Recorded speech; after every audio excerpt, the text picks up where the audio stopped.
Hi everyone, and welcome to this session titled A New Era of Ultra-Low Power Machine Learning at the Edge with TinyML. I'm Kate Kallot, and I'm currently Director of AI Ecosystem and Developer Relations at ARM.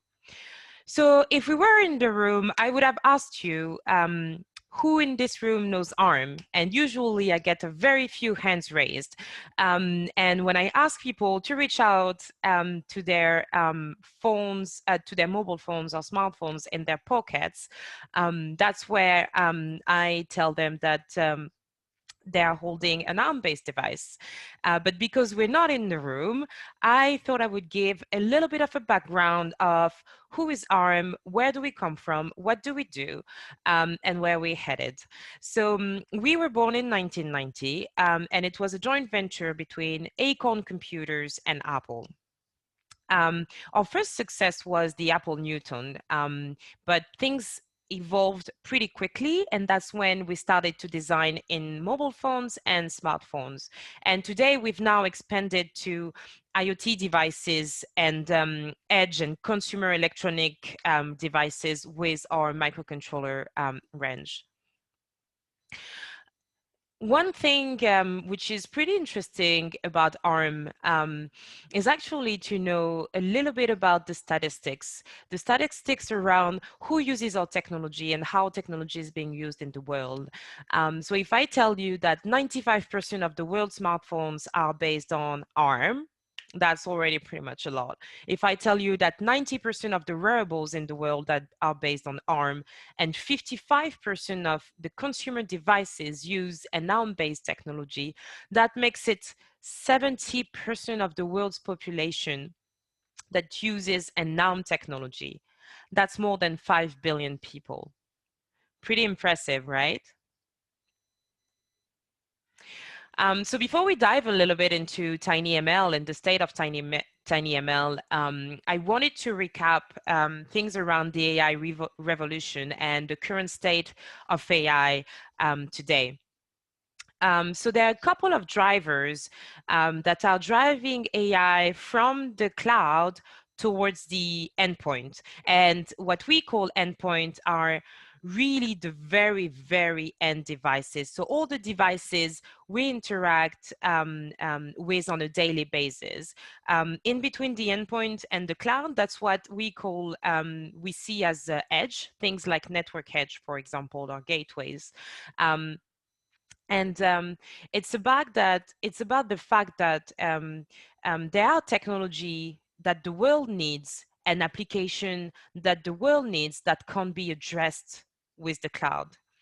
So cloud costs energy, it costs bandwidth, it costs infrastructure, but it also costs money.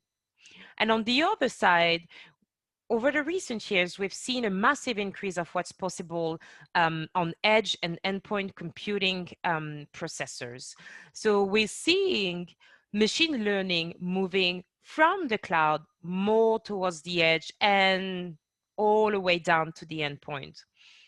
An interesting fact that people usually don't know about is that the devices that processes the most of machine learning today is actually your mobile phone. Smartphone is where most of machine learning workloads are happening. So when we think about machine learning and machine learning being everywhere, it's actually everywhere in our pockets today.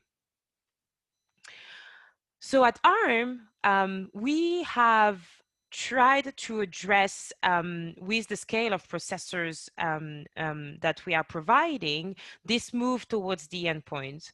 We are trying to put out processors that address every single workloads all the way from the cloud to the endpoint. And that's the concept of distributed machine learning. We're really trying to address the full spectrum, going from our Cortex-A, or Mali GPU, or Intos-N, all the way down to Cortex-M, and accelerating machine learning processing on Cortex-M today.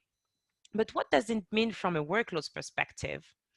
If you look at it from a workloads perspective, it means that you're able to do multiple workloads across multiple type of processors, but also move some workloads that were before only addressable with higher power, higher resources processors down to the endpoint on resource-constrained devices which are powered by our Cortex-M range. So for example, natural language, for example, a while ago, you were only able to do keyword spotting on Cortex-M. Today, you're able to do some parts of natural language processing, but also do full natural language processing if you add an accelerator to that Cortex-M range. Same for movement detection, people detection. You could have done movement detection a while ago on Cortex-M, but now you can do movement detection, face detection, but also face recognition. So when we talk about a resource-constrained devices, which are increasingly more powerful and more efficient, that's exactly what we are envisioning. And this is extremely important in the context of TinyML, because we're going to see that the TinyML vision actually relies on those resource-constrained devices. So it's interesting to know that when people started to deploy IoT devices, putting wireless sensors in factories, in industrial buildings, hotels, you name it, you had those billions of devices deployed in the wild, connected to a variety of sensors and a lot of data sent back and forth to the cloud. There was a realization that we could actually make these devices smarter with machine learning. So you can envision that we moved from sending all our data back and forth to the cloud to just having the luxury of selecting which data we wanted to send to the cloud and processing the rest on device. So yes, machine learning at the endpoint has made end devices more powerful, but there was one challenge that wasn't yet solved.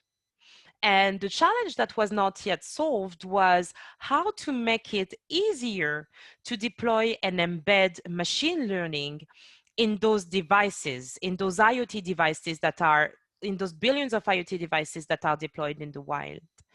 And that's what about TinyML is really about. It's all about performing on-device sensor data analytics at hardware, algorithmic, software level, but really it's also about being able to deploy and embed in the billions of devices out there and the billions of IoT devices in the making. So TinyML is really taking a broad view, not just about techiness, not just about more power, more efficiency. It's really about trying to solve the challenge of embedding machine learning in those billions of devices. So in all, TinyML is already existing, because you've seen machine learning on the endpoint for a while and in applications such as wearable, for example. What really accelerated that movement over the past couple of years is the industry getting behind it. I'm with other leading technology companies. We were founding members of the TinyML Foundation. And the TinyML Foundation is really a combination of three things. It's a combination of the hardware and software industry. It's a combination of the research community, who has matured a lot over the past few years. But it's also a combination of the developer community. And that's really what's driving the TinyML Foundation today. If we put it simply, it's more people, more brains to solve more complex challenges. So now we're going to dive a little bit into how TinyML is bringing AI innovation to billions more devices. So from an algorithm and software perspective, we've seen new companies emerging. A good example is one partner my team has been working with called Cartesium. And Cartesium is interesting because they've been able to enable both learning and inference on Cortex-M class. So what they do is pretty amazing. They rewrote every single machine learning and signal processing algorithm, starting from the algebra. So they can run inside a microcontroller to do both training on and inference on microcontrollers on resource constrained devices. That's something that was only possible in the cloud a while ago. The IDE is actually capable of simply generating the right learning machine library for your project amongst 500 million possibilities, which is really bringing TinyML to the next level. And when you're using that software, it's actually amazing how the developer experience has been done. It's something that my team loves playing with. We've seen also innovation being driven at the applications level. Things like home appliances, for example, smart hearing aids, which are getting rid of the background noise, and also helping better speech understanding with less effort in noisy environment than previous generation of hearing aids. So there are a lot of innovations that have been driven at the applications level. The third part where innovation is being driven at the device level is the research. Currently, TinyML is really pushing the boundaries in research. We're seeing new papers appearing and driving some innovation in power management, in low power autonomous driving, in automated machine learning, things that we haven't heard about before, or we heard about, but in the context of the cloud. And we're really seeing this being driven all the way down to the endpoints. The fourth thing that which is enabling the innovation at the device level is the developer community. So we've seen hardware providers, hardware developer kits providers such as Arduino, for example, releasing TinyML boards. And they're really trying to get the developer community to invent and drive innovation. Recently, ARM has partnered with the United Nations Development Program to create a challenge on Hackster, which was centered around three things. It was all about finding ways to fight the pandemic, and we really tried to center it around three things. A design which is replicable, with low-cost tools to aid in coronavirus detection. Secondly, something that could flatten the curve in communities with preventive solution. And thirdly, really trying to reduce the disease impact on economies on vulnerable areas. And what we've seen is an incredible response from the developer community. We've received hundreds of submissions, which were all around TinyML per se, but all addressing and really trying to advance this fight against COVID-19. So examples of applications that developers came up with were safe distancing protection badge, for example. So it's a social distancing reminder. When somebody approaches you a little bit too close, it actually generates a sound to say that you are less than 1 meter away from this person, or things like hand washing timer, or smart open source pulse oximeters, and so on and so forth. So it was really incredible to see the response from the developer community and how the developer community was able to drive innovation and innovate around these constraints both from a technology perspective, but also from a resource perspective. The other area where TinyML is bringing AI innovation is to people and to our environment. So, you know, when we look at technology at RM, we really see technology as an enabler. From our end, we think about people first and foremost. You know, it's not about what is going to be the next killer application. Well, it's all about the combination of people and the machine and the people and the tech together. So it's these combinations which will help solve some of the world's most pressing problems. I don't neither see technology just for tech's sake, for technology's sake. When you look at my role in ecosystem, it's really interesting to see how I can drive industry, developer community, and research together. And that's all about bringing these brilliant minds together to really try to make the world a better place. And we've seen examples of that. If you look at conservation, for example, there is a partner called Data Science Africa. This is Dr. Shira, who is based out of Kenya, who worked with his students to try to protect Kenyan rivers, build devices that could protect Kenyan rivers.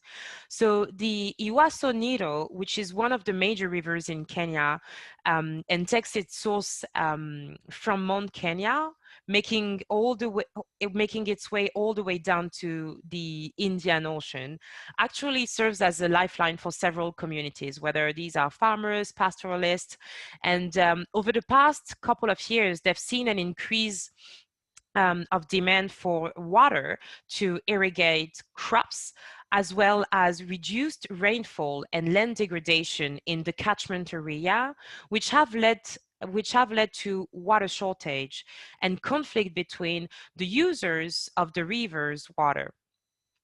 So they realized that there was a need for effective remote monitoring of the river. And they build those little devices based on Cortex-M, putting together a few sensors, LoRaWAN transceiver to collect data, monitor the river, but also using machine learning to deal with abnormal sensor measurements and make predictions. So the first devices that they had deployed last year were destroyed by baboons. That's not something them or even machine learning could have predicted, right? So they redeployed these devices this year, hoping that in the future they will be able to develop low-cost devices which will be capable of large-scale deployment across the river's course.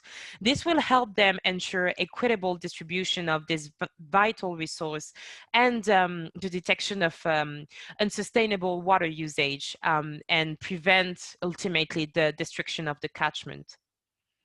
There is another example that I wanted to use when it comes to the environment. And that example is wildlife monitoring. We've seen partners, when you look at some examples that we are looking at when it comes to machine learning in the context of people, there is one that is pretty famous, which is the smart doorbell and anti-porch pirate. So for the smart doorbell and the anti-porch pirate.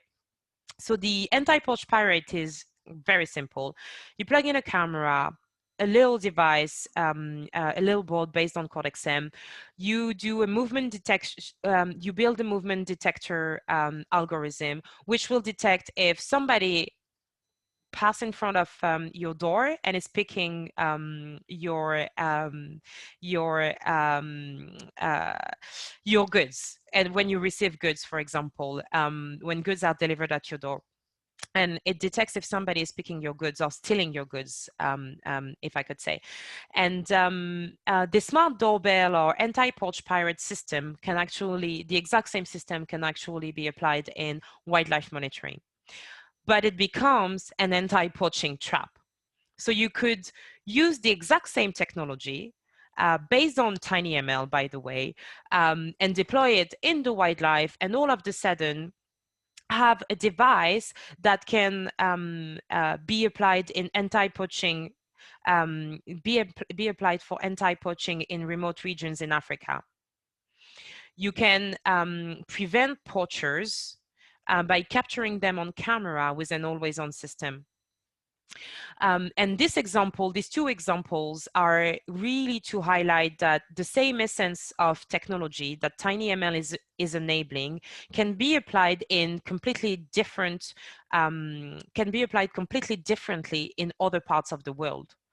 It also reminds us that while we could be focused on building the next sophisticated autonomous driving device in the Silicon Valley, there are different local challenges that the same technology can help solve in other parts of the world.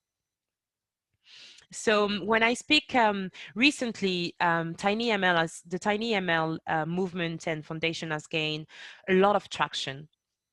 And TinyML Nigeria and Ghana were recently launched, and these are the first two. In Nigeria, and hearing from them, they highlighted that two of the main use cases for them there are smart agriculture and solar energy, and they were really excited to be able to understand how they could use existing Cortex-M based IoT devices and boards to drive these use cases. On my end, I find it truly inspiring to give developers in Africa the keys to improving lives there, but also building the future in the continent, considering that more than half of the people, considering that more than half of all people living in Africa still depend on agriculture for parts of their livelihood today. So if you can already do that on existing IoT devices, imagine what you could do with new IoT devices which are about to come out in the world, with even more horsepower, even more resources and efficiency, and machine learning acceleration packed in resource-constrained devices. So I wanted to end this talk on a snapshot of the partners that we have in our ecosystem as ARM as of today, and really encourage you to join our efforts and join our AI ecosystem. Thank you very much, and I hope you enjoyed that talk. Thank you.